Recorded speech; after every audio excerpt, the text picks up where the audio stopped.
ഭരണത്തിലിരിക്കുമ്പോൾ എല്ലാ തട്ടിപ്പിനും അഴിമതിക്കും കൂട്ടുനിൽക്കുകയും പ്രതിപക്ഷത്താവുമ്പോൾ ആദർശ പരിവേഷമണിഞ്ഞ് എതിർക്കുകയും അക്രമം നടത്തി ജനങ്ങളെ ഭീഷണിപ്പെടുത്തുകയുമാണ് സിപിഎമ്മിന്റെയും പോഷക സംഘടനകളുടെയും പതിവ് പരിപാടി. ഇത്തരം കലാപരിപാടിയിലെ ഒരു തട്ടിപ്പാണ് നിഖിൽ സിംഗ്ലെ എന്ന വിദ്യാർത്ഥിയുടെ എഞ്ചിനീയറിംഗ് പ്രവേശനം. സംസ്ഥാനത്ത് കാലാകാലങ്ങളിൽ വിദ്യാഭ്യാസ രംഗത്ത് നടപ്പിലാക്കാൻ ശ്രമിച്ച മാറ്റങ്ങളെ എതിർക്കുകയും അക്രമം വഴി ഇത്തരം മാറ്റങ്ങളെ നശിപ്പിക്കുകയും ചെയ്യുന്ന രാഷ്ട്രീയമാണ് സിപിഎമ്മും അവരുടെ വിദ്യാർത്ഥി സംഘടനയും നടപ്പിലാക്കി പോരുന്നത്. 80കളിൽ ദേശീയ വിദ്യാഭ്യാസ നയത്തിന്റെ ഭാഗമായി പ്രീ ഡിഗ്രി വിദ്യാഭ്യാസം കോളേജുകളിൽ നിന്ന് അടർത്തി മാറ്റി സ്കൂളിലേക്ക് മാറ്റുന്നതിനെ എതിർക്കുകയും കോടിക്കണക്കിന് രൂപയുടെ പൊതുമുതൽ അക്കാലത്ത് നശിപ്പിക്കുകയും ചെയ്തു. പാവപ്പെട്ട നൂറുകണക്കിന് വിദ്യാർത്ഥികളുടെ മാർക്ക് ലിസ്റ്റുകളാണ് SFI എന്ന കേരള യൂണിവേഴ്സിറ്റിയിൽ തീയിട്ട് നശിപ്പിച്ചത്. 87ൽ ഇടതുമുന്നണി അധികാരത്തിൽ വന്നപ്പോൾ ഇതേ നയം +2 സമ്പ്രദായമായി നടപ്പിലാക്കി. 1991ൽ സഹകരണ മേഖലയിൽ കണ്ണൂരിലെ പരിയാരത്ത് ആരംഭിച്ച സഹകരണ മെഡിക്കൽ കോളേജിനെതിരെ അക്രമസമരം അഴിച്ചുവിട്ടു. കൂത്തുപറമ്പിൽ 5 ചെറുപ്പക്കാരെ പോലീസ് വെടിവെച്ചു കൊന്നു.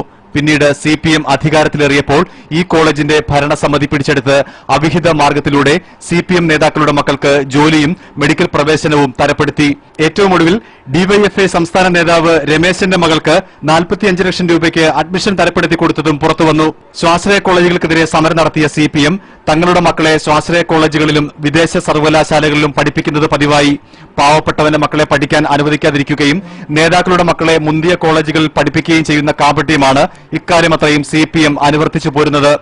നിർമ്മൽ മാധവ് എന്ന പാവപ്പെട്ട വിദ്യാർത്ഥിയെ കോഴിക്കോട് സർവകലാശാലയുടെ കീഴിലുള്ള സർക്കാർ എഞ്ചിനീയറിംഗ് കോളേജിൽ നിന്ന് അതേ സർവകലാശാലയുടെ കീഴിലുള്ള മറ്റൊരു സർക്കാർ എഞ്ചിനീയറിംഗ് കോളേജിലേക്ക് മാറ്റിയതിന് എതിരെയാണ് SFIയെ ഉപയോഗിച്ച് സംസ്ഥാനത്ത് അക്രമവും വെടിവെപ്പും നടത്തിച്ചത്. അന്യസംസ്ഥാനത്ത് കോഴ നൽകി സ്വകാര്യ കോളേജിൽ പഠിച്ചിരുന്ന ഉന്നത പോലീസ് ഉദ്യോഗസ്ഥന്റെ മകനെ സർക്കാർ കോളേജിൽ അച്യുതാനന്ദൻ സർക്കാരിന്റെ കാലത്ത് പ്രവേശിപ്പിച്ചതിനെക്കുറിച്ച് CPMന് മിണ്ടാട്ടമില്ല.